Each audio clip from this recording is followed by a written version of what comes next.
Bonsoir à toutes et à tous et bienvenue pour cette nouvelle rencontre au Café de la Librairie pour laquelle j'ai le plaisir ce soir d'accueillir Julia Carninon. Alors bonsoir et merci beaucoup de votre venue à Dialogue. Alors pour commencer, quelques mots sur votre parcours.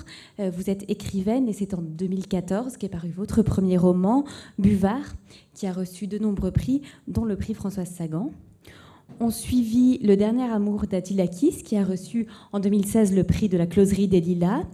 Une activité respectable, un texte personnel passionnant sur le métier d'écrire. Et Ma dévotion, une inoubliable histoire d'amitié amoureuse entre une écrivaine et un artiste peintre. Parallèlement à l'écriture de ces romans, vous avez écrit votre thèse. Vous êtes docteur en lettres, spécialiste de littérature américaine. Et je crois que ce travail de thèse va être en partie publié dans un livre intitulé « Le chaos ne produit pas de chef-d'œuvre » et qui montre à travers le parcours de 3 grands écrivains américains que sont Steinbeck, Hemingway et Faulkner, ce qu'est une vie d'écrivain professionnel. Mais ce soir, c'est pour la présentation de votre nouveau roman que nous avons le plaisir de vous accueillir à la librairie. Il est paru en août aux éditions de l'Iconoclaste et il est un coup de cœur unanime des libraires de Dialogue. Alors son titre, Liv Maria, c'est le prénom de son héroïne, une femme inoubliable, résolument libre et dont on découvre l'identité aux multiples facettes en la suivant sous votre plume de sa naissance à ses 40 ans environ. Alors avant tout et avant de découvrir ce personnage fort qu'est Liv Maria, est-ce que vous pourriez nous raconter la façon dont est née l'idée de ce roman et ce qui pour vous a été à son origine? Bonjour tout le monde. Moi je mets toujours hyper longtemps à écrire mes livres, je tourne autour, j'essaye de les faire de plein de façons différentes. Le temps de l'écriture est finalement pas le plus long, mais il y a des bribes qui sont écrites à un moment, puis ensuite je reviens jusqu'au moment où je me dis que ok, il y a sans doute vraiment là un livre qu'il faut que je fasse. Mais ça commence quasiment toujours avec quelque chose de très banal, soit qui m'est arrivé à moi, soit que j'ai vu quelque part, et que je commence à fantasmer dessus, je commence à l'exagérer, à le broder, jusqu'à ce que ça puisse devenir une situation romanesque. Liv Maria, j'ai fini, parce qu'avec le livre, là, je fais la tournée, donc on me demande souvent le début, j'ai fini par vraiment localiser le tout premier moment. C'est l'année de mes 18 ans, je suis allée à Berlin pour la première fois, et c'était pas du tout le Berlin que c'est devenu après pour ma génération, un endroit où on a beaucoup fait la fête, où on a quasiment tous habité longtemps. C'était un Berlin qui, pour moi, était quasiment un Berlin d'avant le mur. Je comprenais pas du tout à quel endroit de la ville je me trouvais. Et j'habitais chez un copain à moi qui connaissait les autres habitants de l'immeuble.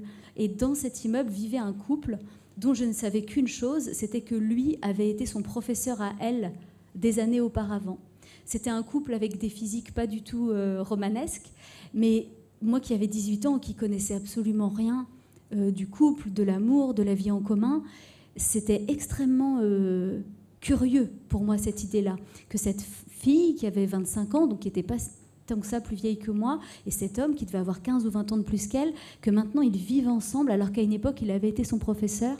C'était une situation qui me troublait beaucoup. Pas du tout parce que j'avais un jugement moral, mais je me demandais comment est-ce qu'on passait d'une relation comme ça d'autorité à une relation de couple. Enfin, ça me travaillait beaucoup cette histoire.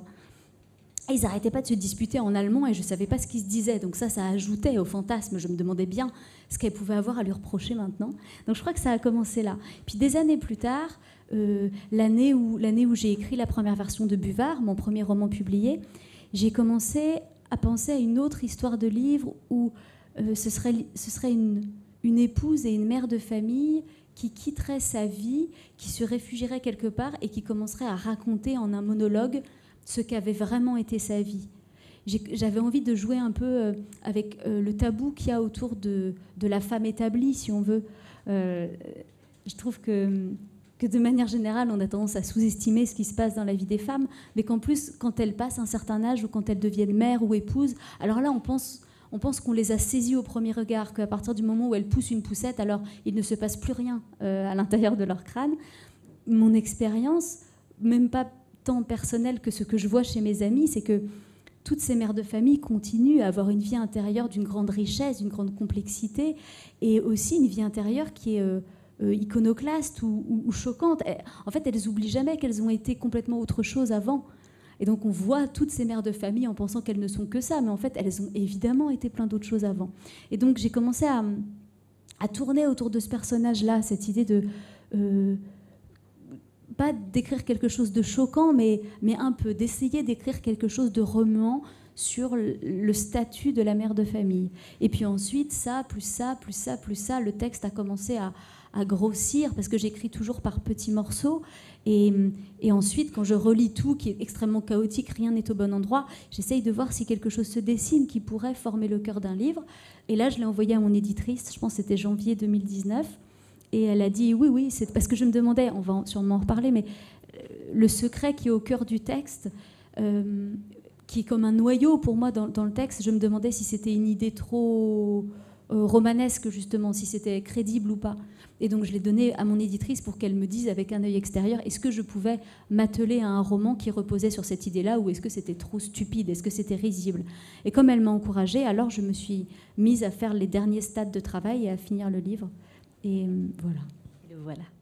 Alors, dans tous vos livres, il y a peut-être un point commun, qui est que vous nous faites découvrir vos personnages en nous parlant de leur enfance, en les mettant toujours en scène sur le temps long, en saisissant finalement leur vie. Alors, comment ça s'impose pour chaque roman, et en quoi est-ce que c'est important pour vous de toujours les découvrir, ces personnages, sur de nombreuses années? Avec ce livre-là, par exemple, il y a eu différents articles qui ont paru qui disaient que c'était un livre qui était plutôt comme un conte. Moi, je ne sais pas du tout ce que les gens veulent dire quand ils disent ça, mais ce que je pense, c'est que j'écris des biographies. Je ne suis pas une très grande lectrice de biographies, même si j'aime ça, comme presque tout le monde, et puis que j'en lis, évidemment, pour me renseigner sur des artistes que j'aime. Mais au fond, c'est ça, je trouve, le point commun entre mes livres, c'est que je raconte quasiment toujours les vies en entier. Je pense que je fais ça parce que ça m'intéresse, évidemment, mais c'est aussi que ça me semble obligatoire. Pour tous mes personnages, je décris leur enfance, et écrire les passages de leur enfance, c'est toujours les passages les plus difficiles. Pour moi, c'est les passages où je me sens le moins en maîtrise de quelque chose. Et en même temps, je ne vois pas comment je peux bien faire la lumière sur un personnage si je ne raconte pas où et comment il est né. Je trouve que dans nos vies, on passe notre temps à raconter aux autres comment étaient nos parents, comment était notre enfance, l'enfant numéro combien on était, et du coup quel impact ça a dans notre vie. Donc pour mes personnages, je fais ça aussi. Ce qui m'intéresse dans la vie comme dans la littérature, en tout cas dans la littérature que je fabrique, c'est d'examiner le changement chez les gens. Comment est-ce qu'on pose un regard sur quelque chose à un certain âge, et comment est-ce que 2 mois, 3 jours, 5 ans plus tard, on pose un regard différent dessus? Comment est-ce que dans notre vie, d'un côté on change jamais, et d'un côté on change toujours? Et c'est des choses qui, j'en suis consciente, ont sûrement l'air extrêmement banales, mais en même temps, je ne peux pas faire semblant. Moi, ça me passionne complètement, ces choses-là, de redécaler, de regarder d'un autre côté, et la façon dont les gens évoluent. Quand je rencontre quelqu'un, j'ai toujours envie de poser des questions très, très intimes, de demander aux gens quand est-ce qu'ils sont tombés amoureux, et puis comment est-ce qu'ils ont décidé d'avoir leurs enfants, et puis est-ce qu'ils aiment vraiment la maison où ils habitent, et quel est leur collègue préféré. Enfin, on a toujours des bonnes réponses quand on demande des choses comme ça aux gens. Donc c'est pour ça que, un peu malgré moi et un peu très volontairement, je me retrouve toujours à raconter l'histoire de mes personnages. Là, ça commence même à la conception de Liv Maria, du début, parce que je veux les donner à voir le plus panoramiquement possible, et je ne vois pas comment faire abstraction de la question de l'enfance.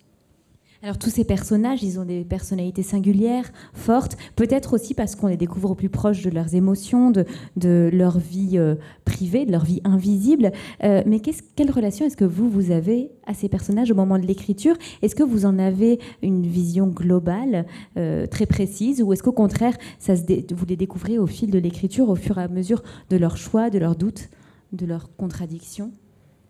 Ça dépend, c'est quand même sur le temps long écrire des livres. Pour moi, ils n'ont pas de visage. Ils n'ont quasiment jamais de visage. Ça arrive très rarement que j'ai une espèce de panneau avec des images, des peintures, des trucs, pour un peu rester dans cette ambiance.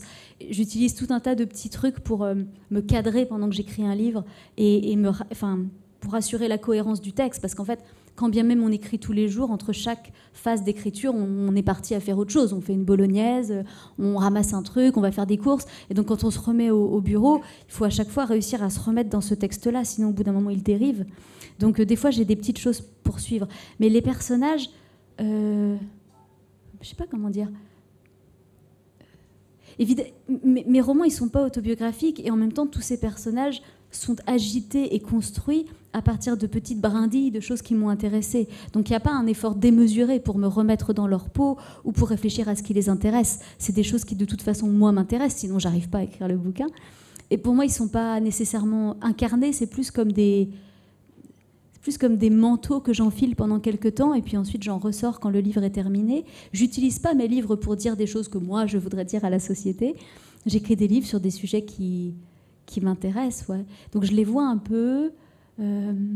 Et puis ensuite, il y a quelque chose d'assez simple qui est que quand on commence à écrire un livre ou quand on n'écrit pas de livre mais qu'on pense à ce que ça peut être d'en écrire, on pense toujours à une page blanche. Et cette page blanche, elle donnerait l'impression que tout est possible, qu'on pourrait vraiment, comme il y avait une pub Clairefontaine qui était géniale comme ça, il y avait la feuille blanche et puis les enfants dessinaient et tout apparaissait magiquement. Bon, c'est le grand fantasme de l'écriture. Mais techniquement, ce qui se passe, c'est que dès le premier mot posé, on entend quasiment le bruit de toutes les petites issues qui se ferment. En fait, à chaque fois qu'on fait avancer son personnage dans une direction, on rend d'autres directions, on les exclut d'office. Notre personnage ne peut pas à la fois être folle de colère contre sa mère et partir 3 mois en vacances avec elle aux Bahamas. Notre personnage ne peut pas être toujours généreuse et puis tout d'un coup se comporter d'une façon...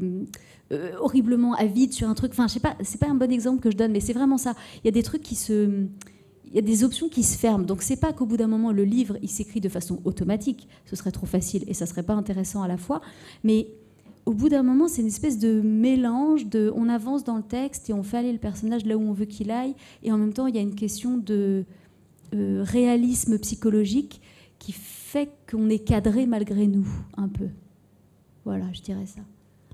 Alors Liv Maria, on pourrait la décrire comme un personnage profondément libre, pas parce qu'elle est en constante quête de liberté, mais plutôt parce qu'elle parvient à rester elle-même en toutes circonstances et dans toutes les périodes de sa vie, qu'elle parvient à préserver ce qui la définit profondément et qui a peut-être à voir avec son enfance. Cette enfance, elle est singulière parce qu'elle se déroule sur une île bretonne. Alors pourquoi avoir choisi de lui donner cet ancrage insulaire ? Je crois que... Parce qu'après coup, ça a l'air... Et moi-même, je le vois. On dirait que c'est très symbolique. Après coup, si jamais on faisait un devoir de français là-dessus, je vois très bien comment est-ce qu'on pourrait tirer toutes sortes d'explications très complexes sur cette histoire d'île. Et moi-même, avec le recul, je vois bien que la mettre sur une île, c'est vraiment une idée d'œuf, de ventre maternel, de paradis protégé aussi. Enfin, l'île, c'est d'être à l'extérieur de... mais ça a commencé parce que j'ai un copain qui a grandi à Bulle, en Allemagne, mais son père est groisillon. Et donc, quand mon copain il a eu 17 ans, ses parents l'ont laissé s'installer tout seul sur le fort de ses parents à Groix. Et il a fait les Beaux-Arts à Lorient. Et donc, il prenait le bateau tous les jours pour aller aux Beaux-Arts, et puis il revenait. Et donc, il habitait tout seul dans son fort, pas tout seul à Groix, quand il était très jeune. Et j'aimais beaucoup cette histoire, j'aimais beaucoup cette idée d'un très jeune homme qui non seulement doit vivre tout seul alors qu'il n'était pas encore majeur, mais qui en plus le fait sur une île. Ça semblait très sauvage. Enfin, je connaissais personne d'autre avec une jeunesse comme ça. Donc j'ai un peu mis ça dans le livre, c'est ça qui m'a donné envie. Son histoire c'était une trop bonne histoire. Et puis il y avait aussi autre chose, moi j'ai beaucoup lu Ernest Hemingway, c'est un de mes auteurs préférés. Et le titre de Pour qui sonne le glas d'Ernest Hemingway, c'est tiré d'un poème de John Donne, si je ne dis pas de bêtises. Et l'idée du poème, que je vais incroyablement mal citer, c'est l'espèce humaine n'est qu'une seule chose, et nul homme n'est une île. Aussi, ne te demande jamais pour qui sonne le glas, il sonne pour toi. Au fond, philosophiquement, je ne suis pas complètement sûre de très très bien comprendre ce qu'il veut dire. Mais j'étais retombée là-dessus, notamment quand je faisais ce livre de réécriture de ma thèse pour les PUF. Je suis beaucoup replongée dans Hemingway pour ça. Et donc je suis retombée là-dessus, et il y avait cette phrase « Nul homme n'est une île ». Et un peu par blague, à un moment, j'ai pensé à ce livre comme un livre qui pourrait s'appeler « Toute femme est une île ». Je pensais à comment... Encore une fois, je pensais à cette façon dont on minimise la complexité féminine ou les réussites féminines, comment est-ce qu'on pense qu'on peut comprendre tout ça facilement. Et donc il y avait quelque chose de l'ordre de la douce provocation à dire « Ok, peut-être que nul homme n'est une île, mais toute femme est une île ». Bien sûr que je comprends que John Donne utilise le mot « homme » au sens de espèce humaine, je ne suis pas débile. Mais voilà, j'ai pensé à ce livre comme ça. Et à un moment, j'ai pensé à l'appeler « Toute femme est une île » ou j'ai pensé à mettre ça en épigraphe. Mais du coup, ça a joué, cette idée-là. Ça permettait de... Il y a mon gamin qui vient d'arriver. Ça, ça permettait de lui inventer... Peut-être que malgré moi, je mettais en scène ce symbole-là, cette idée que on se construit dans cette solitude-là, dans cette sauvagerie. Moi, je crois beaucoup au fait qu'à l'intérieur, on est tous extrêmement sauvages, qu'on a tous appris à fonctionner en société, qu'on connaît les codes, que même avec le masque, on arrive à être poli, et on sait très bien détecter les micro-expressions et comprendre ce que les autres attendent. Mais à l'intérieur, il y a tous les gestes qu'on a voulu faire et qu'on a retenus parce qu'on savait, je veux dire, l'intuition des choses plus bizarres qu'on avait envie de faire, on s'en souvient très bien. Donc Liv Maria, sur son île, c'est vraiment grandir dans la sauvagerie, grandir dans la solitude, grandir seul face à ses parents. Et c'est une part de l'enfance. Dans la réalité, on grandit avec nos parents et d'autres gens autour. Mais notre éducation, il y a une part de notre éducation qui se passe dans un face-à-face d'une grande intensité avec nos parents. Quand bien même cette relation ne serait pas passionnante, pas aimante, pas quoi que ce soit, on rentre à la maison tous les soirs pour être seul avec nos parents et nos frères et sœurs. Et ça, il y a là un lien d'acier quasiment qui nous définit ensuite pour toujours. Donc peut-être que dans le roman, j'en ai fait une image un peu simplifiée en les mettant sur cette île pour que ce soit plus clair, peut-être même pour moi, mais je pense que c'est pour ça. Alors, durant ces 17 premières années, Liv Maria va donc grandir sur l'île entre son père norvégien qui aimait les histoires et sa mère insulaire qui était une héroïne. Puis il y a aussi les 4 frères de sa mère avec qui elle va pêcher très tôt le matin avant d'aller à l'école. C'est une enfance assez unique qu'elle vit. Et c'est aussi une vie dans les livres avec un père qui lui transmet la passion de la lecture, notamment en lui lisant à voix haute les livres de Jack London, de Samuel Beckett, de William Faulkner. Est-ce que vous pourriez nous dire quelques mots de ces lectures fondatrice et intergénérationnelle?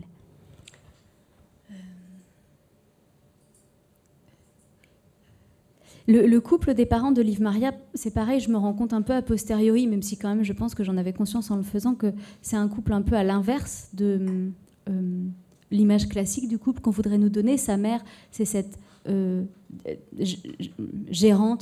propriétaire, gérante d'un café. Elle est assez dure, elle est assez silencieuse, alors que le père est cette figure quasiment féminine, on sent qu'il est grand et un peu grassouillet, et puis il a un vrai rapport avec sa fille, ce qui est quelque chose qui n'a pas toujours existé ou qui n'a pas toujours été très courant, que les pères s'impliquent dans les éducations, et les éducations artistiques, intellectuelles, et avec les enfants de sexe féminin. Donc j'avais beaucoup de plaisir à les imaginer comme ça, ce très grand Norvégien s'occupant de sa toute petite fille et lui faisant découvrir les livres. Et effectivement, il lui fait lire des livres qui ne sont pas a priori des livres pour enfants, mais ça découle encore d'autres choses. Moi, je crois pas du tout, au fond, à la notion d'enfance. Je vois bien comment est-ce qu'on s'en sert pour définir une période de notre vie, ça aussi je comprends. Mais je vois pas très bien à quel moment on changerait. C'est pas que je pense qu'on est toute sa vie un enfant, mais je pense pas non plus qu'on soit toute sa vie un adulte. Je trouve que c'est des mots qui sont assez vains d'une certaine façon. Et des fois, les gens d'un certain âge disent « Oh, mais tu sais, à l'intérieur, j'ai l'impression d'avoir toujours 23 ans ». Mais j'ai l'impression que c'est vrai tout le temps. On dirait que c'est quelque chose qu'on dit qu'à partir d'un certain âge parce qu'on est perçu comme... Peut-être que ça devient plus prégnant à un moment. Mais moi, je sais même pas, je dois avoir 33 ans maintenant. J'ai pas plus 33 ans que j'en ai 5 et demi ou 64. Enfin, c'est très pas clair, ces choses-là, quand même. Donc, je trouve qu'il y a des moments dans l'enfance qui sont d'une grande gravité et d'une grande anxiété. L'enfance, c'est pas que un moment innocent, c'est un moment où on doit fonctionner dans un monde alors qu'on le comprend beaucoup moins bien qu'on va le comprendre après. C'est vachement... C'est une grande violence par moment, même en dehors de l'école. Des fois, on fait ça, la violence à l'école. Mais non, être enfant, c'est quand même galérer assez souvent. Donc, c'est lié à ça. Et donc, ça rejoint aussi mon idée que la littérature... que le livre est au lecteur. Je sais qu'il y a, et je sais, j'en ai lu, il y a des livres extraordinaires de littérature jeunesse. Je suis aussi consciente qu'à un enfant de 2 ans, on ne va pas lire Proust ou Tolstoï. Mais je trouve quand même que c'est très intéressant de ne pas faire de catégories dans ce domaine-là et sûrement dans d'autres dont je suis moins spécialiste. Mais l'autre jour, à la maison, j'ai retrouvé mon exemplaire de Un cœur simple de Flaubert dans une toute petite édition des Mille et une nuits. Et c'est un livre que ma mère m'a offert à Noël. Et ma mère, quand elle offre des livres à Noël, elle met toujours la date à l'entrée. C'est un livre qu'elle m'a offert à Noël 98. Donc ça veut dire que moi, j'avais 11 ans cette année-là. Et alors je ne suis pas en train de dire que 11 ans, c'est un âge incroyablement jeune pour lire Flaubert, mais je ne crois pas que ça ait été fait tout à fait pour... Et je me rappelle lire ce livre-là en ne remettant pas du tout en question le fait que ce livre était pour moi.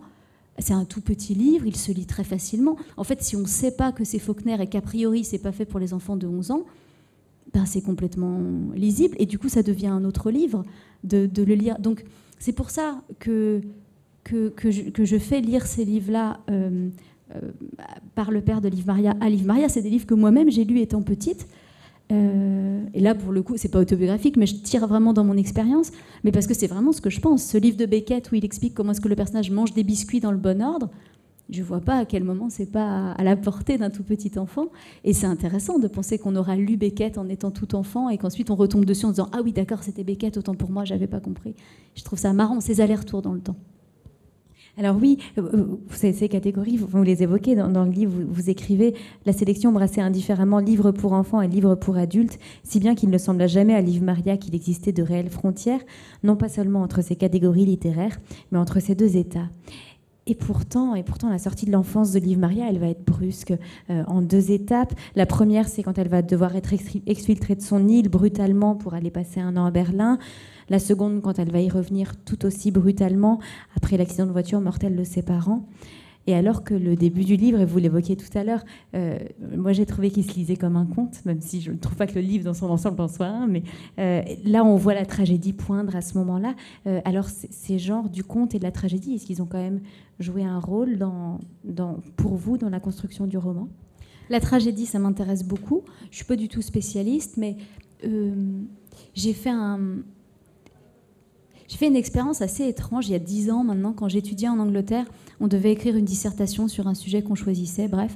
Et moi, ce que j'ai fait, c'est que j'ai fait une lecture comparée de Phèdre de Racine et de la réécriture de Phèdre par Ted Hughes. Ted Hughes, qui est ce poète anglais, qui était le mari de Sylvia Plath, et qu'on réduit beaucoup à ce rôle-là. Toutes sortes de livres ont été écrits sur lui. C'est le braconnier, c'est le macho qui a tué Plath. Enfin bon, c'est toute une affaire. Mais en fait, Ted Hughes, on oublie que c'était un immense poète. Il est mort en 98. Il a reçu énormément de récompenses pour son travail. Il a construit une œuvre d'une grande complexité, d'une grande générosité. Et voilà. Et il parlait pas français, mais il prétendait que quand on est poète, on peut traduire une langue, peu importe si on la parle ou pas. Je ne sais pas si c'est vrai, mais il a réussi avec ce texte-là. Et donc, il réécrit Phèdre de Racine ligne par ligne ou 2 lignes par 2 lignes, mais vraiment, il respecte. On peut vraiment lire les deux côte à côte. Et il le réécrit non seulement en anglais, mais dans un anglais très moderne. Il le réécrit, il tire parti des spécificités de l'anglais pour l'écrire. Donc évidemment qu'il ne respecte ni les pieds ni les rimes, ça n'aurait pas de sens. Mais c'est complètement merveilleux. Et ce n'est pas du tout iconoclaste ce qu'il fait. Il raconte la même histoire, mais il utilise des mots différents. C'est superbe. Et donc ça m'avait beaucoup intéressée à ce moment-là, ce personnage de Phèdre, la grande violence aussi de la tragédie grecque, la façon, on avait un cours merveilleux là-dessus à la fac il y a des années maintenant, comment c'était fabriqué, comment c'était mis en scène. Il y a quelque chose de simplissime, mais en même temps de très élaboré. La notion du cœur, je trouve qu'on devrait plus utiliser la notion du cœur en roman, mais je ne sais pas comment faire. Mais c'est des choses très particulières au théâtre. Bon, bref. Donc la tragédie, ça m'intéressait. Le conte, c'est pas que je pense que c'est une erreur, c'est que je suis pas assez spécialiste en conte pour du tout voir le lien. J'en lis pas, je me rends pas très bien compte de ça. Mais bon, après, il y a quelque chose qui est simplement, quand on écrit un roman, il faut qu'il s'y passe des choses. Des fois, on dit « Oh, ce roman est un peu rocambolesque ». Mais si le roman ressemble exactement à notre mercredi après-midi, sauf miracle, c'est quand même souvent pas ça qu'on attendait du tout. Et ça me faisait penser à quelque chose et puis j'oublie. Oh, je ne sais plus, peut-être ça reviendra, désolée. Alors, le côté de la tragédie, il arrive aussi par le secret de Liv Maria, dont on ne dira rien parce qu'on le découvre dans le dernier tiers du livre, mais c'est un secret qui est fondamental, qui va avoir des conséquences inouïes sur son destin, et vous le disiez, enfin, le roman s'est aussi construit autour de ce secret. Il fait partie de l'ossature du roman. Et pourtant, on n'est pas dans une tragédie grecque. Liv Maria, c'est un personnage aussi très moderne, très ancré dans notre temps. Le roman n'est pas construit comme une tragédie. Alors, comment est-ce que ça s'est passé pour vous, le fait d'avoir cette ossature, cette chose très solide au cœur du roman? Et est-ce que le fait d'avoir ça permet d'avoir une plus grande liberté tout autour? Le fait d'avoir une contrainte permet C'est exactement ça. On se fixe toujours des contraintes quand on écrit. Enfin, moi, en tout cas, toujours. Sinon justement, il n'y a pas de limite. On est obligé de fixer des contraintes quand on fabrique un objet littéraire, ou je ne sais pas comment on dit ça. Moi, mon problème, c'est que je suis une travailleuse régulière, mais très chaotique. Donc, j'écris toujours mes livres en vrac, pas dans le bon sens. Je produis du texte dont la matière me plaît avant de me demander qu'est-ce que je suis en train de raconter, est-ce que tout ça a du sens, est-ce que tout ça va ensemble. Donc c'est toujours, après je passe des heures à tout remettre dans le bon sens, c'est vraiment n'importe quoi. Et je pense que je sais même pas si je pense que je venais de reprendre le travail sur celui-ci, et puis j'ai reçu chez moi à Nantes une de mes copines qui est éditrice chez Calman Levy et Kero, et l'air de pas y toucher, pendant qu'on buvait un coup, elle m'a dit, tu sais, je trouve que d'habitude, ce que tu fais, c'est que tu réfléchis pas à ton sujet et ensuite tu écris avec une grande sévérité en te censurant beaucoup. Je pense que tu arriverais à un meilleur résultat si tu circonscrivais ton sujet d'emblée et ensuite que tu te laissais les coudées franches. Et c'était une critique assez subtile. Et je me suis dit qu'elle avait raison, qu'en fait, évidemment, c'était plus intéressant de manger mon pain noir d'abord. Donc, pour ce livre-là, je me suis dit que j'allais bien réfléchir à l'argument central du texte et bien réfléchir, avant même d'écrire, de comment est-ce que ça allait rentrer dans le texte, pour pas ensuite utiliser un chausse-pied pour que ça passe et commencer. Et une fois que j'ai eu bien posé ça et que l'éditrice avec laquelle je travaille, Sylvie Gracia, m'avait donc confirmé qu'elle pensait que c'était un sujet acceptable, et ben j'ai pu écrire tout le reste en galopant littéralement, parce que il faut toujours couper un peu ici, corriger un peu là. Je ne suis pas en train de dire qu'ensuite il n'y avait plus de correction, mais au moins pour la première fois j'avais fait les fondations avant de courir partout comme une folle. Donc oui, l'idée de mettre un noyau est une façon plus solide de construire. Et cette liberté dans l'écriture d'un livre, dans le développement d'un imaginaire, comment est-ce qu'on l'atteint ? Est-ce que pour chaque livre, il y a un moment dans l'écriture où elle est possible ? Est-ce qu'il y a un cap à passer à partir duquel on peut se permettre des envolées ? Est-ce que ça évolue de livre en livre ? Et est-ce qu'on peut se permettre des choses dans l'écriture lorsqu'on est un écrivain confirmé qu'on n'oserait jamais en débutant ? Ça fait beaucoup de questions, mais elles sont toutes intéressantes. Alors attendez. Je trouve il y a un truc que j'ai compris à un moment, ou peut-être que j'ai cru comprendre et que je me trompe, c'est que c'est important d'essayer d'écrire le mieux possible, évidemment, de livre en livre, mais aussi à chaque fois qu'on est en train de faire un livre. Mais le livre n'a pas besoin d'être écrit intégralement au même niveau d'excellence, pour utiliser un grand mot. Ma mère, par exemple, quand elle fait la cuisine, elle coupe les légumes de tailles différentes pour qu'à la cuisson, ils ne soient pas tous cuits exactement pareil. Parce qu'on aurait l'impression que c'est la régularité qui va faire que le plat est bon. Mais en fait, si vous faites différents légumes à l'eau, ben c'est pas mal s'il y a une partie des carottes qui est fondante et l'autre qui est croquante. L'idée qu'il faut qu'elles soient toutes à la même texture et au fond pas tellement intéressantes. C'est un peu la même idée. C'est-à-dire que j'essaye d'écrire tout bien, mais en même temps, je sais que le livre, il va être plus agréable à lire si certains passages sont meilleurs que les autres, ce qui suppose évidemment que certains passages soient moins bons que les autres. Donc les envolées, c'est quelque chose de merveilleux, c'est toujours merveilleux de les écrire. En général, c'est des passages qui n'ont jamais besoin d'être corrigés. Et en même temps, un livre, à mon avis, n'a pas d'intérêt à être construit uniquement avec des envolées. Le lecteur, il a besoin d'endroits où ça se tasse un peu, où il puisse rester assis, se poser un peu, lire en pensant à autre chose, le temps de digérer ce qu'il a lu avant. Des fois, ça vaut le coup que ce soit vraiment plat pendant quelque temps pour qu'on puisse passer à autre chose. Donc voilà, oui, évidemment, il y a quelque chose là-dedans qui a à voir avec la pratique. À force d'écrire année après année, je suppose que quand je me mets au travail, je ne le fais pas comme quelqu'un qui écrit depuis 6 mois. Mais ça a des avantages et sûrement aussi des inconvénients. Mais pour chaque texte, je ne reprends pas à zéro quand même. Je n'utilise pas non plus toujours exactement la même langue, mais j'écris, je me rends rapidement compte de si ça j'aime bien, ça j'aime pas. Et une fois que j'ai trouvé un passage qui me plaît, j'essaye de rester dans ce passage-là et puis je bricole autour. Est-ce qu'il y a des choses qu'on s'autorise au bout d'un certain temps qu'on ne s'autorisait pas avant ? J'imagine que oui, forcément. En même temps, je ne suis pas un écrivain très expérimental. J'écris toujours dans une langue plutôt très classique. Même la découpe de mes livres est assez classique. Mais c'est plus que... Notamment avec ce que m'a dit cette copine éditrice, notamment, en fait, je me suis rendu compte que je me censurais beaucoup quand j'écrivais. C'est-à-dire que je vais me mettre à l'ordinateur, je vais taper, et je vais produire, je ne sais pas, 3-4 pages. Pas forcément d'un seul coup, mais bon, évidemment qu'il ne faut pas tout garder dans ces 3-4 pages. Évidemment qu'il y a du bon, du moins bon, qu'il ne faut pas hésiter à éditer. C'est très important de corriger les textes. Mais en même temps, moi, quand je corrige mes livres, des fois, ils se réduisent vraiment comme peau de chagrin, parce que je suis d'une un peu trop grande sévérité. Et donc, quand je corrige, je me dis, ça, c'est pas mal, mais c'est pas assez bien, ça, j'enlève. Et du coup, mes livres finissent par être un peu osseux, un peu asséchés. Et c'est pas tout à fait à ça que j'essaye d'arriver. Et quelque part, dans l'écriture de ce livre, j'ai fait ce que je fais souvent quand j'écris. J'ai repris des livres que j'aime en me disant, c'est un peu comme faire un atelier rapide. C'est-à-dire, je relis un livre que j'aime, qui est un de mes classiques à moi, et comme ça, le temps de la lecture, je suis plongée dans cette ambiance-là, et j'espère que ça a un impact sur l'écriture que moi-même je produis dans la journée après.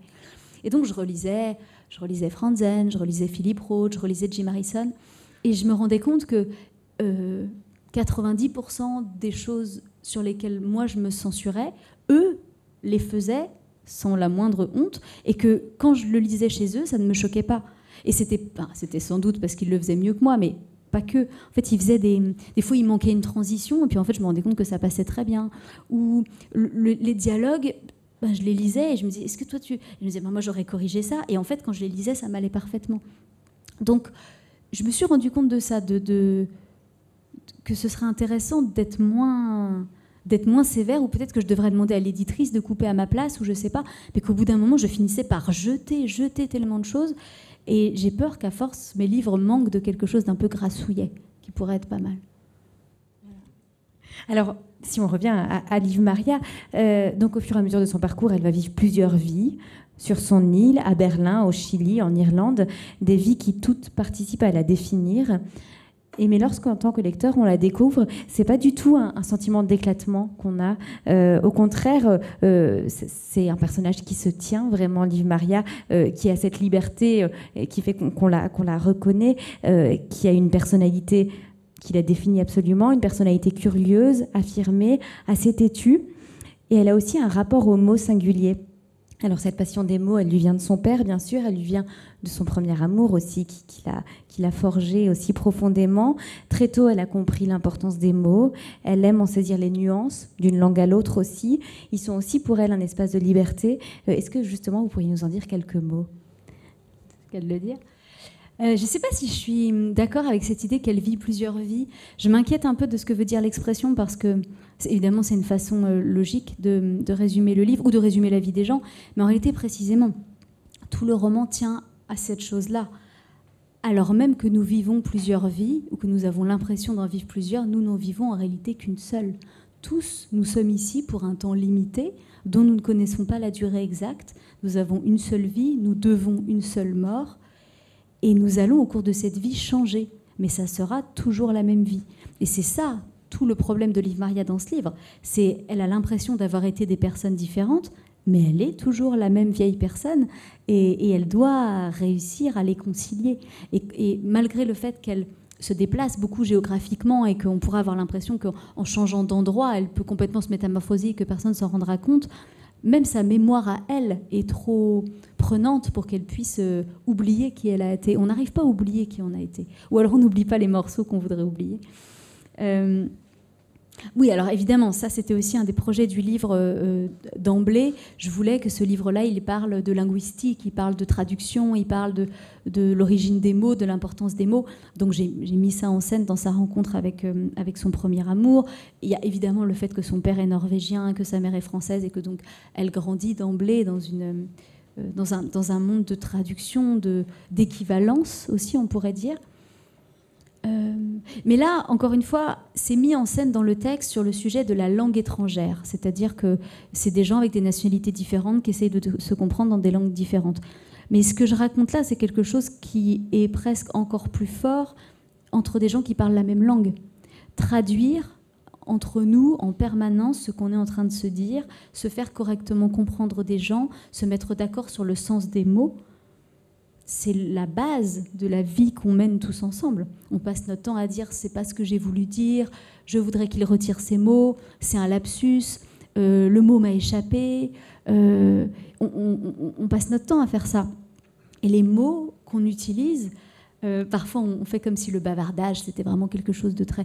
Mais les conversations des gens, c'est ce qui fait tenir le monde ensemble. Les conversations des gens, c'est des choses beaucoup plus actives que ce qu'on suppose.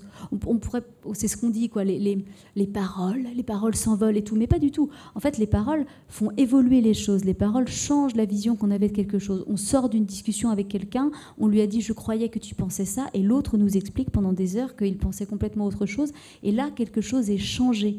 Quelque chose est changé dans notre regard, dans notre perception, dans la relation qu'on a à l'autre. Il vient d'avoir une action quasiment physique qui s'est produite à la force des mots.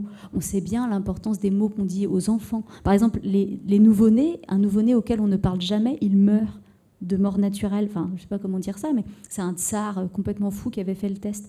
Donc en fait, les mots qu'on utilise et quels mots on utilise et à quel point on les met en évidence et à quel point on assume les mots qu'on dit, parce que les mots qu'on dit, c'est aussi évidemment des prises de position, pas forcément uniquement politiques, mais même quand on va voir quelqu'un et qu'on lui dit « je t'aime », eh ben on prend le risque qu'il nous dise non ou qu'il demande pourquoi. Ou parler, c'est aussi se prononcer. Et je pense que c'est dangereux de penser que les mots seraient quelque chose de négligeable, que ce serait que du blabla. Pas du tout, c'est tout sauf du blabla, les mots en réalité. Alors cette importance des mots, elle est présente vraiment pour Liv Maria, mais étonnamment, c'est quand même pas quelqu'un qui parle beaucoup. C'est aussi une personne qui accorde une grande place au silence, qui ne dit pas beaucoup de choses. Et c'est d'ailleurs ce silence qui va créer son secret ou qui va plutôt le rendre inavouable. Ce silence, il lui vient de sa mère, qui était capable de ne pas parler pendant toute une semaine. Dans quelle mesure est-ce que c'est aussi ce silence qui définit Liv Maria dans ses choix ? C'est le principe, il n'y a pas de musique s'il n'y a pas de silence, enfin c'est toujours la même idée. Évidemment que ce silence la définit, évidemment que comme tout le monde elle est définie par ses parents. Mais Liv Maria pour moi pour moi il est moins question avec elle de solitude peut-être que de quelque chose qui a à voir avec l'autonomie ou l'indépendance. Et c'est ça aussi qui fait quelque chose d'un peu choquant peut-être pour certains lecteurs chez elle, c'est que Liv Maria elle peut se suffire à elle-même. Et ça, c'est quelque chose de très précieux et en même temps d'un peu choquant, l'idée que des gens puissent se débrouiller complètement tout seuls. Et le silence, ça rejoint cette idée-là. Être capable de rester dans le silence, être capable de garder ses mots, ça dit quelque chose. Elle garde ses secrets. Et en même temps, eh bien évidemment que le silence pèse, que tout ce qu'elle pense et qu'elle n'a pas formulé en mots demeure absolument inconnu aux gens qui l'entourent. Donc les émotions qu'elle n'a pas expliquées, personne ne peut les deviner. Et le secret qu'elle n'a pas raconté semble grandir au fur et à mesure que les années passent sans qu'elle soit parvenue à le formuler. Et il finit par être... au début, c'est peut-être juste comme une petite chose dans sa poche. Et ça finit par être quelque chose de lourd, comme de porter la terre, d'avoir ce secret-là. Mais qui est à la fois comme un caillou dans sa chaussure et comme une petite pépite aussi, le fait de ne jamais le dire. Oui, mais c'était vraiment... pour moi, c'était vraiment cette idée-là. J'imaginais Liv Maria prise dans le prosaïsme de la vie normale, la vie qu'on vit tous, enfin, et être prise là-dedans et accomplir tous ces gestes de l'épouse et de la mère de famille, aller chercher les enfants à la sortie de l'école, et trier le linge, toutes ces choses qui sont merveilleuses à certains moments et complètement déprimantes à d'autres, et de par moments repenser à la vie qu'elle avait eue avant, à se dire mais comment est-ce que j'en suis arrivée là, et de penser à ce secret, et que ce secret, aussi douloureux et dangereux qu'il soit pour elle, il soit aussi la chose qui la singularisait, la chose qui la sépare d'une vie parfaitement normale. Elle se dit oh, tout le monde pense que je suis cette femme parfaitement normale, mais quel énorme secret je cache avec moi. Et ce secret finit par avoir aussi quelque chose de rassurant pour elle, parce qu'il est la seule chose qui la sépare de la platitude. Alors il y a un autre aspect du livre qu'on n'a pas ou peu évoqué, c'est que il s'agit de la place qui tiennent les livres, parce que tous les personnages, absolument tous les personnages, sont des lecteurs et voient aussi la vie, construisent leur vision du monde à travers les livres. En quoi c'était important pour vous de leur donner cette place-là dans le livre ? En fait, ça a commencé à un moment dans le texte, il y avait quelque chose de quasiment technique, c'était à tel endroit du texte, il fallait que Liv Maria elle ait un emploi. parce qu'à un moment, si j'écris des livres réalistes, il faut que les gens travaillent, sinon ça devient bizarre. Donc il fallait qu'elle ait un emploi, ou alors il faut que le travail soit un sujet, en tout cas, c'est plutôt ça. Donc je me suis demandé ce qu'elle allait faire comme job. Et je ne sais pas trop quoi faire. C'est un moment où elle habite un peu à la campagne. Bon. Et au début, je me suis dit qu'elle allait tenir une quincaillerie. Et puis après, je me suis dit, oh là là, t'es en train de sombrer dans ce truc de l'écrivain qui choisit un boulot qu'il imagine un peu haut en couleur. J'étais là, oh, ça va être bien, je vais raconter les petits boulons, les petits trucs et tout. Mais au fond, déjà, t'y connais rien. Et puis, c'est bizarre. Et je me suis dit, pour avoir une librairie, et au début, j'ai repoussé cette idée en me disant, parce que tu es écrivain et parce que tu es lectrice, bah, c'est ridicule. La faire ouvrir une librairie, ça va au contraire montrer le fait que tu as une seule obsession, le fait que tu n'es pas capable d'imaginer, ça va montrer les limites de ton imagination. Puis j'ai fini par complètement retourner le truc en me disant que souvent, les sujets sur lesquels on est le plus convaincant, le plus brillant, le plus emporté, c'est les sujets qu'on connaît bien. Ça ne veut pas dire... On écrit aussi des pages merveilleuses sur des sujets qu'on ne connaît pas en faisant des recherches incroyables. Et la découverte, la nouveauté de ces sujets nous emporte et nous rend très lyriques. Mais là, je me suis dit, mais pourquoi est-ce que tu essaies de toujours cacher ton rapport avec les livres? Pourquoi est-ce que tu as l'impression que tu ne peux pas mettre des livres dans tes livres? Et c'est comme ça que... en m'autorisant à donner une librairie à Livre Maria, une librairie dont je sais qu'elle est une librairie rêvée et qui ne parle pas du poids des cartons et des commandes et des offices sauvages, je sais. Mais bon, et en racontant cette librairie-là, moi déjà j'ai eu beaucoup de plaisir à la raconter, à faire la liste de tous les livres qu'elle avait. C'était du miel de me baigner là-dedans pendant quelques jours. Et puis aussi, je me suis rendu compte que je voulais que tous mes personnages lisent des livres. Je ne voulais pas que lire des livres, ça soit une caractéristique d'un personnage. Je voulais que ça soit inhérent à tous mes personnages, comme je voudrais que ça soit inhérent à tout le monde. Je pense que lire des livres, c'est quelque chose qui n'a aucun sens dit comme ça. Lire des livres, qu'est-ce que ça veut dire? Lire combien de livres? Lire quels livres? Lire où ces livres-là? Mais lire des livres, ça ne dit rien de l'acte en réalité. On peut en lire beaucoup, on peut en lire très peu, on peut lire des bandes dessinées, on peut lire des livres d'histoire, on peut lire les livres qu'on a soi-même écrits, on peut lire les livres pour les enfants, mais l'idée de séparer, de dire « Ah, bah lui, c'est un qui lit des bouquins », je trouve ça dangereux, réducteur, très bizarre de dire ça comme ça. Ou que souvent dans les fictions, il y ait un intello. Alors l'intello, il va avoir des lunettes et un bouquin. Mais ça ne dit rien de quelqu'un de... On dirait quasiment un accessoire de théâtre en carton. Enfin, c'est pas du tout comme ça que ça marche. Donc j'ai décidé que quelque chose que je pouvais faire, c'était que dans ce livre-là, et peut-être dans mes autres livres aussi après, que tous mes personnages allaient lire des livres, parce que je pense qu'en décrivant la réalité telle que je voudrais la voir, je peux vaguement espérer finir par avoir un impact sur la réalité. Et donc, si dans mes livres, tous les personnages lisent, peut-être qu'en sortant du livre, mon lecteur se dit « Ah oui, c'est vrai que finalement, c'est pas si bizarre que ça de lire des bouquins. » Bon, je sais que je prêche pour ma propre chapelle et que, par définition, quelqu'un qui lit un bouquin est déjà un peu inconvaincu. Mais voilà, je me suis dit que tous mes personnages allaient lire des livres, pas tous autant, et qu'ils allaient tous comprendre le monde aussi au travers des livres qu'ils lisent, parce que c'est ça que sont les livres. Les livres, c'est pas des disques durs externes, c'est pas des choses complètement extérieures à nous. Les livres sont écrits par des êtres humains qui ont vécu une vie, grosso modo, similaire à la nôtre. Il n'y a pas non plus... Et on rentre dans ces livres qu'ils ont écrits pour en ressortir avec une matière qui ne peut manquer d'avoir une influence sur notre vie réelle, et c'est une sorte de cycle vertueux comme ça en permanence. Les livres nous donnent envie d'aller dans de nouveaux pays, les livres nous donnent envie d'essayer des nouvelles recettes, ils nous donnent envie d'avoir une jupe en velours, ils nous donnent envie d'utiliser un mot qu'on n'a jamais utilisé à voix haute, et c'est pour ça que je trouve que les élever ou les minimiser dans les deux cas, c'est quelque chose de dangereux, qui sont des compagnons beaucoup plus quotidiens. Oui, lire, c'est une activité quotidienne, c'est une activité qui forge finalement notre connaissance du monde. Mais en quoi est-ce qu'il vous semble particulièrement important, peut-être aujourd'hui dans ce monde qui s'accélère, de prendre le temps de lire, d'autant plus? Il y a vraiment quand même cette idée que le livre, c'est un médium très très ancien. Il y a toujours cette blague sur les livres vont disparaître et personne n'y croit, évidemment. c'est un truc très très important. On voit bien comment est-ce que les dictateurs ont souvent fait des autodafés. Le livre, c'est un objet de pouvoir, beaucoup. Sous le communisme, elle parle de ça, Svetlana Aleksandrievitch, dans La fin de l'homme rouge, comment est-ce que, comme les livres étaient interdits, les gens les apprenaient par cœur et les réécrivaient et se les passaient sous le manteau. Enfin, le livre, c'est quand même c'est quand même une grande force. J'ai un doute sur le début de votre question. Je sais où je voulais en aller, j'ai un trou. Redites-moi. Sur la question, oui, en quoi est-ce qu'il est particulièrement important aujourd'hui de lire et voilà. Et donc les livres, encore une fois, quand c'est présenté comme... Des fois, les gens disent « Ah, mais c'est de la fiction », comme si c'était pas... En fait, les livres, c'est le réceptacle de la connaissance du monde depuis des siècles.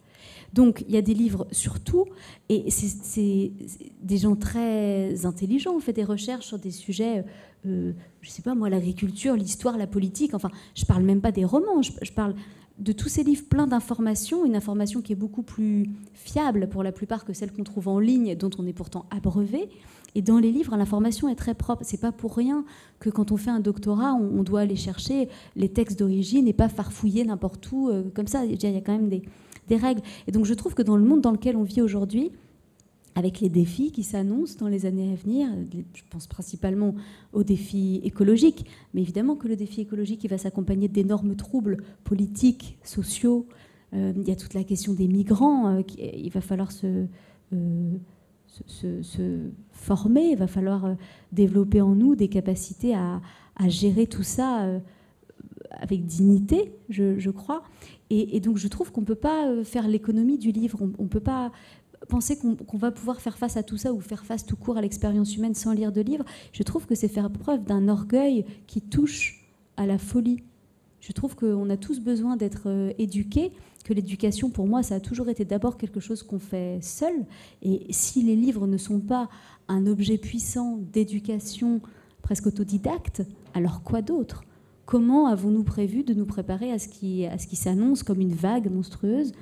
Il y a des livres partout. On pourrait au moins essayer de regarder s'il n'y a pas quelque chose dedans qui pourrait être utile. Merci beaucoup, Julia Carnino. Alors peut-être que des personnes dans le public ont des questions à poser. Est-ce que les livres de philosophie vous inspirent dans votre écriture ? Lesquels peut-être ? Je vais répéter votre question pour être sûr que tout le monde l'a entendu. Monsieur me demande si les livres de philosophie m'ont inspiré dans mon écriture et si oui, lesquels. Je dois admettre que je lis pas et j'ai pas lu beaucoup de livres de philosophie. Je pense en partie par goût, mais aussi parce que comme je me suis entraînée à lire très très vite pendant le doctorat, la philosophie c'est pas quelque chose qu'on peut lire aussi vite. Et donc j'ai lu une fois un énorme bouquin de Deleuze. Ça m'a pris une semaine, mais à la fin j'avais pas la moindre idée de quoi ça parlait parce que je l'avais lu comme il fallait que je lise tout.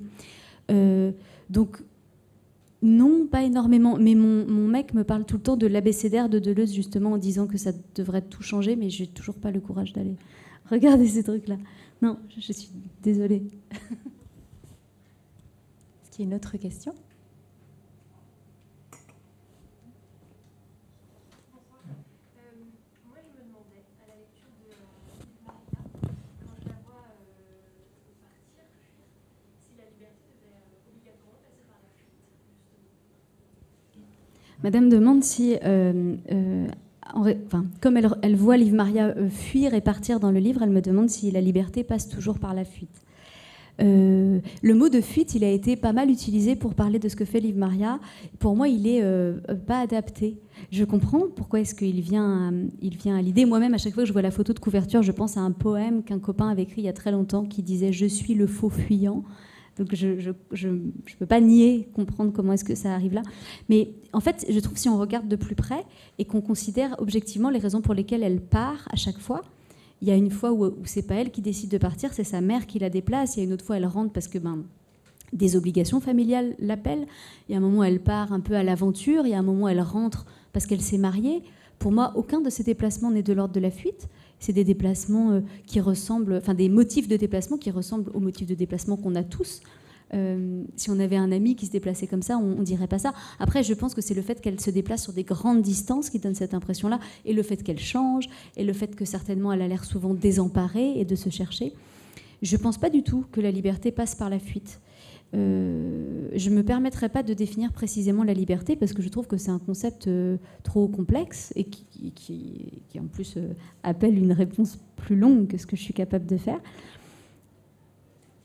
Pour moi, Liv Maria, c'est pas tant une histoire de fuite, et ce en quoi elle est libre, c'est qu'elle est libre dans sa capacité à s'écouter. Je trouve que c'est quelque chose de pas très facile à faire, de s'écouter, pas de trop s'écouter, pas de toujours penser qu'on est la chose la plus importante du monde et de se demander où est-ce qu'on a mal, mais regarder avec lucidité nos émotions et nos désirs, et pas toujours se dire que pas être dans un truc judéo-chrétien où on se dit qu'on ne peut pas se permettre de faire ça, ou de toujours se cacher derrière des semi-obligations de je ne peux pas me permettre d'aller là parce qu'il faut que je... Je trouve que Liv Maria, elle essaye d'être d'abord toujours fidèle à elle-même, et que c'est ça qui décide de son parcours de manière générale. Et donc peut-être que la liberté, pour moi, ce serait ça. Ce serait, peut-être c'est parce que c'est ce que j'ai du mal à faire moi aussi, mais être libre, ce serait assumer complètement de me satisfaire. Cette merveilleuse expression américaine, quand même, la poursuite du bonheur, elle est vraiment très très jolie, mais moi je ne me suis pas si souvent que ça autorisée à poursuivre le bonheur hors des clous, ou alors à le faire passer avant tout. Pourtant j'ai une vie très heureuse, mais d'y aller à ce point-là, d'aller à fond. Et Liv Maria, pour moi, ses choix, ils sont décidés par ça. Elle se demande régulièrement qui elle est, où est-ce qu'elle en est, qu'est-ce qu'elle veut, et elle actualise parfois un peu brutalement sa vie en fonction de ça. Mais ouais, je pense que c'est à ça que je pensais. Est-ce qu'il y a une autre question ?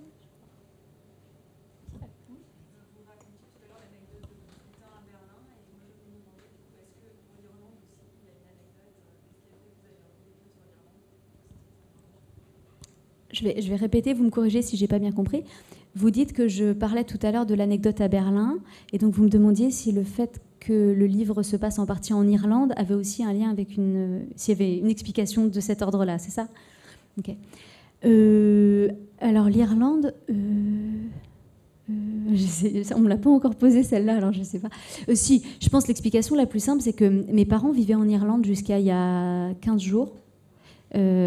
Mes parents, ils sont bretons. Hein. Ma mère, elle est née à Lorient. Mon père, il est né à Cholet, mais la famille est de Plogoff. Enfin, bon, ils se sont rencontrés à Plouhinec. Non, à Lorient. Donc, mes parents, ils ne sont pas irlandais, c'est ça que j'essaye de dire. Mais ils avaient décidé d'aller passer leur retraite là-bas. Donc, dès qu'ils ont été en retraite, ils ont vendu la maison de Nantes. Ils ont acheté une ancienne ferme en Irlande. Et ces dernières années, ils vivaient là-bas. Je savais qu'un de mes personnages était irlandais. Je pense que c'était parce que c'est un moment où j'ai beaucoup lu Joyce. Et moi, j'étais jamais allée en Irlande, mais j'aime vraiment beaucoup Joyce. Je comprends rien, hein, je prétends pas comprendre James Joyce, mais j'aime bien cette ambiance. Et je suis allée rendre visite à mes parents il y a déjà quelques années là-bas, et je suis allée dans les endroits de Ulysse à Dublin, et ça m'a beaucoup plu tout ça. J'ai pas fait le vrai pèlerinage, enfin, mais j'ai encore dans ma bibliothèque un petit savon qui est le savon qu'achète Bloom au début d'Ulysse, et je suis très contente d'avoir ce truc. Donc je pense que j'étais un peu là-dedans. Je pense aussi que je cherchais un pays où ça puisse se passer, et que c'était un pays qui me faisait suffisamment fantasmer pour que ça puisse être dans un livre. Donc le personnage était irlandais, je pensais à des vieilles ballades, je pensais au POG, je pensais à le groupe, pas le jeu avec les cartons. Et je pensais à des trucs comme ça. Et voilà, et puis sans doute aussi que peut-être en cours d'écriture, j'ai eu envie de faire quelque chose pour mes parents dans le bouquin. Je sais, ça les rend contents quand je mets un truc.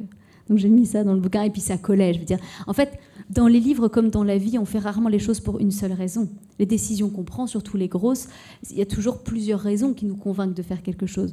Donc les décisions que je prends dans mes livres, il y a d'abord une envie, ensuite il y a une espèce de vague logique symbolique qui me satisfait, ensuite il y a des fois un clin d'œil à quelque chose, et une fois que j'ai validé plusieurs cases comme ça, je me dis bon, alors c'est pas mal, et je fais ça.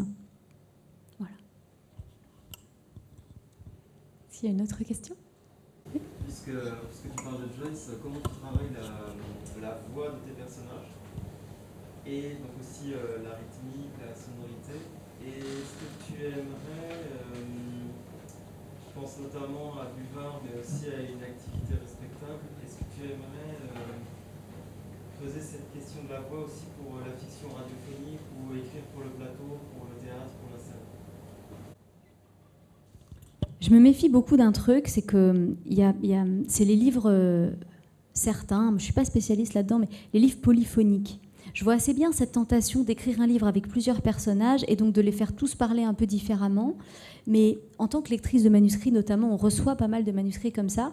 Et en général, le premier qui parle du livre est pas mal.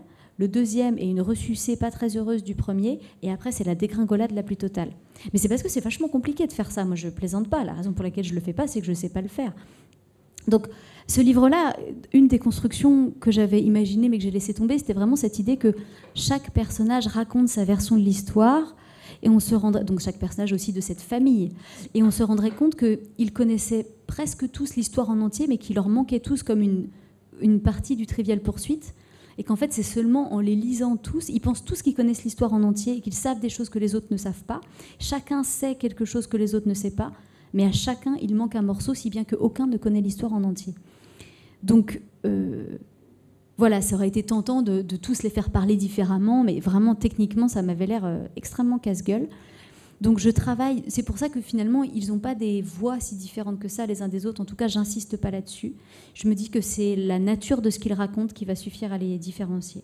Après, j'écris toutes mes phrases de façon à ce que, en théorie, elles puissent être lues harmonieusement à voix haute. Je lis pas mon texte en entier, enfin, j'en lis des morceaux à voix haute à mon mec, mais il n'y a pas un moment où je lis tout pour vérifier tout. Au bout d'un moment, ça fait tellement longtemps que je fais ça, je sais si la phrase, on peut la lire à voix haute ou pas. Quand je la vois écrite, je le sais, quasiment toujours. Donc ça m'intéresse, l'oralité du texte, quand bien même il n'est pas destiné à être oral. Je travaille là-dessus. La fiction radiophonique, c'est une forme très intéressante et j'ai pas beaucoup creusé la question, mais il y a quelque chose de très après-guerre dans cette forme, je trouve, et c'est assez cool. Écrire pour le théâtre, c'est quelque chose qui forcément est intéressant. En fait, ça fait des années que je suis censée écrire une pièce de théâtre, mais je me demande bien ce que ça va donner maintenant.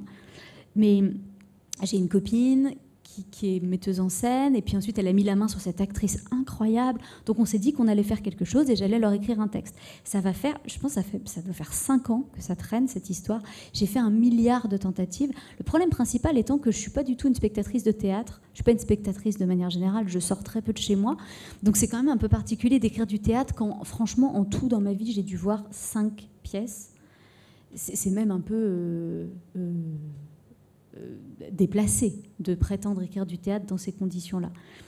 Mais malgré ça, les trucs que je lui ai donnés avaient l'air de la rendre relativement contente, quand bien même ça ne s'est pas monté.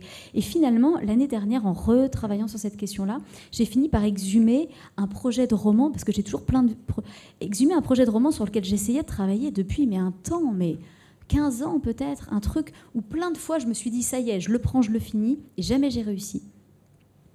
Et là, tout d'un coup, je l'ai repris et je me suis rendu compte que c'était un livre que je n'arrivais pas à écrire parce qu'il y avait des ellipses dans lesquelles je devais montrer quelque chose pour que le texte ait du sens, pour que la narration ait du sens, mais je ne parvenais pas à combler ces blancs-là, alors que d'habitude j'y arrive dans mes autres textes, parce que je n'arrivais pas à trouver une façon correcte de raconter ce qui devait se trouver là. Si je n'arrive pas à mettre les bons mots dessus, alors je laisse tomber. Et tout d'un coup, l'idée de prendre quasiment ce texte comme il était et de le lui donner en disant en fait c'est pas un roman, c'est une pièce de théâtre, semblait une solution absolument miraculeuse, parce que le médium de l'écriture c'est quand même quelque chose de très, c'est vraiment à l'économie, on a les mots sur le papier, on n'a rien d'autre pour faire surgir tout ce qu'on essaye de raconter, alors que sur scène elle va pouvoir dire ce que j'essaye de dire, mais en utilisant le corps, la musique, la scénographie, tout un tas de trucs, et parfois un regard joué, j'espère, je crois, peut être plus efficace qu'un regard écrit.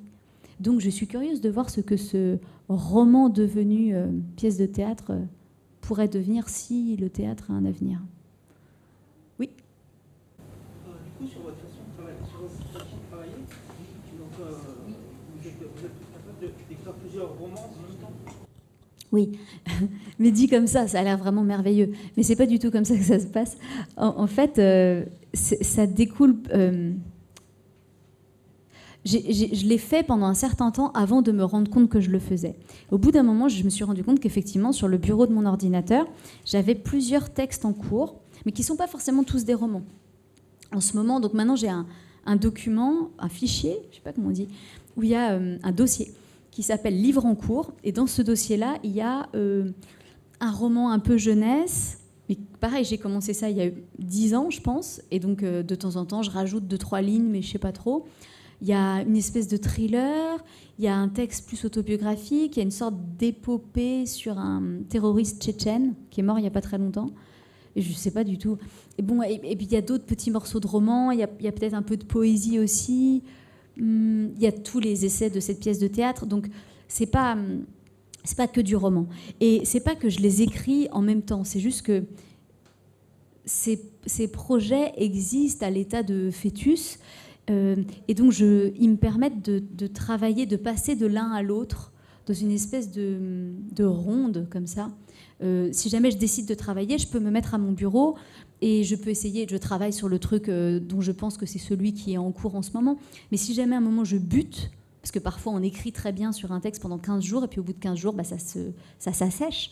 Alors, au lieu de me dire je suis nulle, je n'y arriverai plus jamais, c'est la fin du monde, j'ai juste à ouvrir un autre document et me dire bon, alors il y avait quoi dans celui-là? Et je le farfouille un peu et j'essaye de voir si je ne peux pas faire quelque chose là. Et en fait, l'alternance, pour moi en tout cas, est extrêmement productive. Ça fait que je ne suis jamais inquiète. Oui, un peu. Il y a quelque chose comme ça. Puis ça me permet aussi de pas essayer de faire rentrer dans un texte des choses qui n'ont rien à faire là. Quand j'étais beaucoup plus jeune, la moindre idée qui me passait par la tête, j'essayais de la faire rentrer dans le livre en cours. Alors que maintenant, quand j'ai une idée, je peux au moins essayer de déterminer dans quel tiroir je vais la ranger. Et bon, si c'est pas une bonne idée, c'est pas une bonne idée. Des fois, elle ne va dans aucun tiroir, mais au moins j'ai un choix de l'endroit où elle serait le plus judicieusement utilisée. Et moi, je trouve que c'est très rassurant de travailler comme ça. Et du coup, je finis par travailler sans trop m'en rendre compte, parce que dans tous les moments où je suis bloquée et où donc théoriquement je devrais être en panne sèche, en fait, je continue d'augmenter autre chose, si bien que tout ça grandit très harmonieusement, un peu comme des haricots dans du coton qu'on arrose, quoi. Ça finit par... À un moment, j'ouvre un document et il fait 300 pages et je me dis, bon, on va s'y mettre alors. Donc c'est vraiment rassurant de faire ça. Je crois que nous arrivons au terme de cette rencontre. Je tenais à vous remercier, Julia Carninon. Merci vous. C'était chouette.